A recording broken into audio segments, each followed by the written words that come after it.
Have you ever wondered what separates a $25 per hour personal trainer from one who charges $250 an hour? It's not just about experience or a fancy gym, it's about the skills, knowledge, and the specific value they bring to their clients. The truth is, I've worked as both. When starting out in college, I charged $25 an hour and hustled to learn and get my clients results. Fast forward 10 years later, and I now charge $250 an hour, and the clients I work with are eager to pay it for the results that they get. In this video, I'm gonna break down the 4 areas where I've leveled up my skill set to become a high value trainer, and most importantly, teach you how you can do it too. Let's dive into it, starting with high value skill number 1, which is first impressions and goal setting.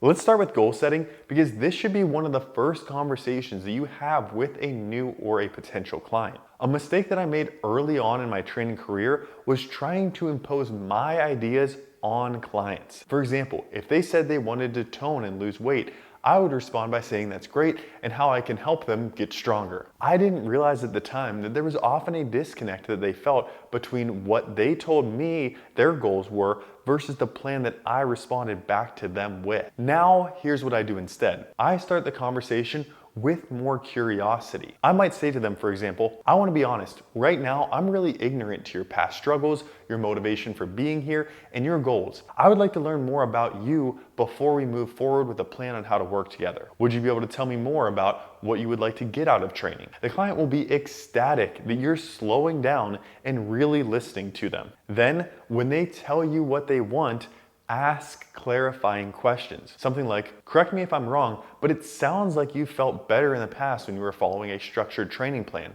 Can you tell me more about what that felt like? This may sound simple, but you'd be surprised how many trainers completely miss this critical step in building a first impression for a lasting relationship with a client. If you get this right, it makes the other 3 high value skills that we're going to discuss today much easier. Okay, now let's move on to high value skill number 2, performing a thorough movement assessment. And I don't mean just a few reps of a squat or a push-up or just asking them how much weight they want to lose. A movement assessment needs to be more comprehensive. A solid movement assessment should identify movement imbalances, flexibility issues, and strength deficits. Now, here's the thing that most people miss. This should not be a time to just tell your clients all of their problems. In fact, doing that could give them a negative impression. Instead, you need this assessment to give your clients confidence that you can solve their problems. A great way to do this is to identify areas of restriction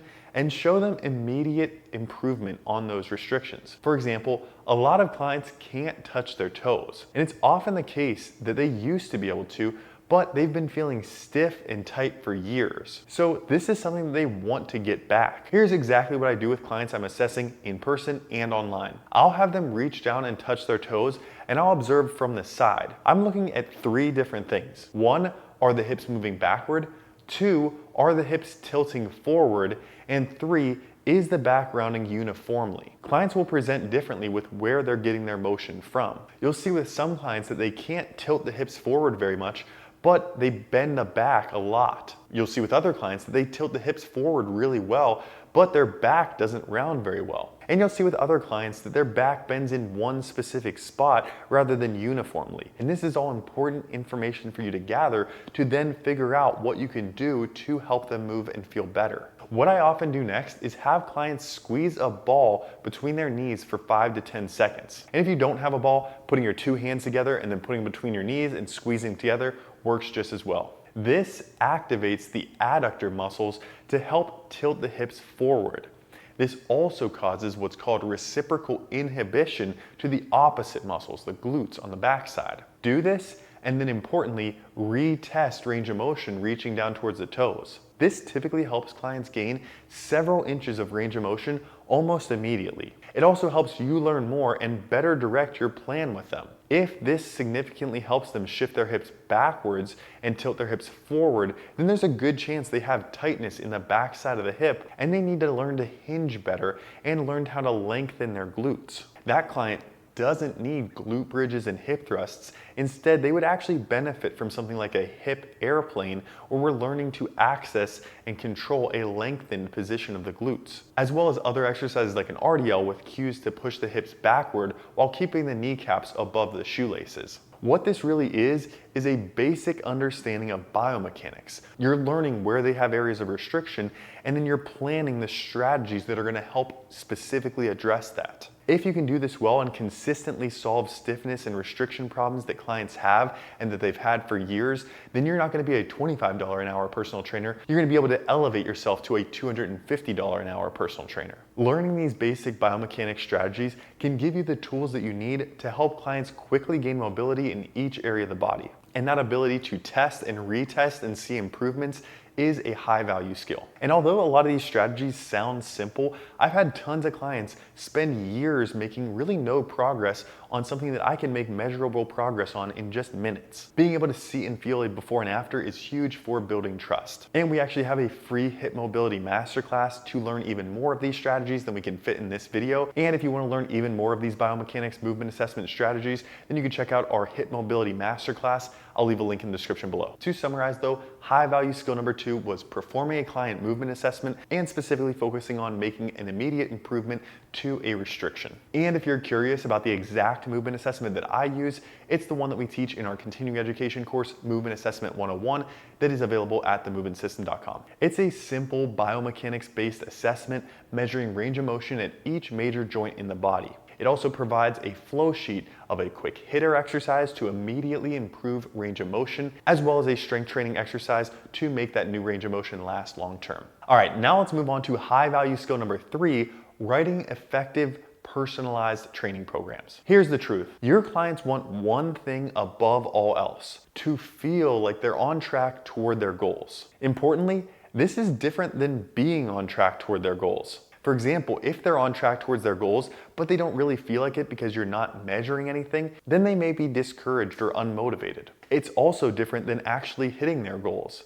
So let me say this again, your clients need to feel like they're on track towards their goals. One good way to do this is by measuring progress each month and following a structured training program. When you have a formal program written out that the client is following, you look much more organized and you're much more likely to be able to show them objective progress. The first step here is to start with a template. If you don't have one, I'll put a link in the description below to download this one. Another option is to use an app like Train Heroic to program clients' training right into their own training calendar. That's what I use personally with both in-person and online clients, and it makes it really easy to just put their workouts right into their own training calendar. Either way though, you're gonna need to know 3 things before you start programming exercises. Number 1 is how frequently is this client gonna train? You wanna determine this first, whether that's Monday, Wednesday, Friday, Tuesday, Thursday, Monday through Saturday, 30 minutes every morning. Choose a realistic and sustainable plan. Number 2 is you're gonna want to choose your strength training volume.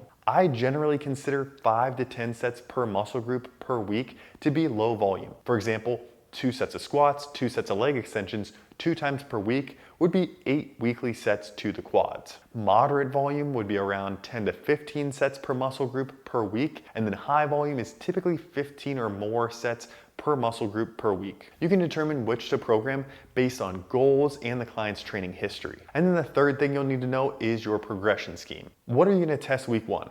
For example, maybe you decide to test 5 rep max squat, 12-minute run for max distance, and 1 repetition max bench press. Once you know that, it makes it a lot easier to decide how to progress. For example, perhaps you're progressing squats by adding 1 extra set per week since you started at low volume and you want to keep them from getting incredibly sore. Good idea. And then maybe for bench press, you're just progressing intensity and you're doing 4 sets of 4 each week with progressively more weight, going from 75% to 80% to 82% to 85% 1 rep max. Make these decisions all at once, get this all written into your program, fill in some accessory work like face pulls, core, back extension, hamstring curls, cardio or conditioning training, and boom, you have a solid, professional looking training program. This will make training time efficient for both you and for your client. It will also help you learn what works and what adjustments need to be made for the next time. And honestly, it helps you realize that you don't need to have all the answers or always get your clients right to their goals immediately. It's actually more important that you're organized with a plan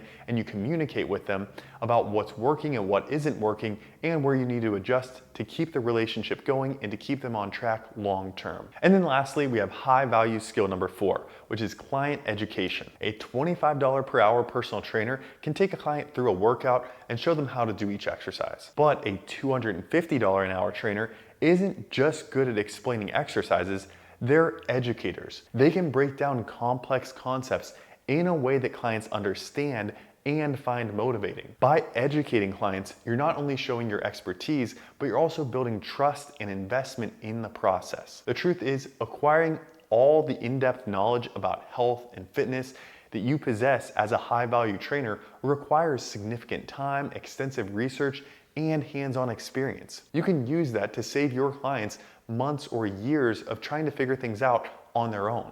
At the end of the day, if you can solve more problems for your clients and save them time, then you're going to be more and more valuable to them. And client education can come in a lot of different ways. For example, coaching proper exercise technique, making clients feel more comfortable in the gym, helping them learn how to progress exercises, teaching them how to adjust training throughout the year, helping them make better nutrition choices, or just showing them how to track progress and be accountable. There really are countless ways to educate your clients, and you just have to practice and learn them over time. So if you're a trainer looking to increase your value, remember that it takes time. Start improving some of these high value skills like improving goal setting and communication, providing a quality movement assessment, writing a professional looking training program, and educating and empowering your clients. By leveling up, you're not just building your knowledge, you're also building your reputation as a credible professional trainer. I really hope this helped you in some way. If it did, smash that like button and subscribe so you don't miss any future videos. And if you have any advice or tips that you learned throughout your own training experience, please leave a comment below so that we can learn from each other and have a good conversation about it. Thanks so much for watching, guys, and I'll catch you in the next one. Take care.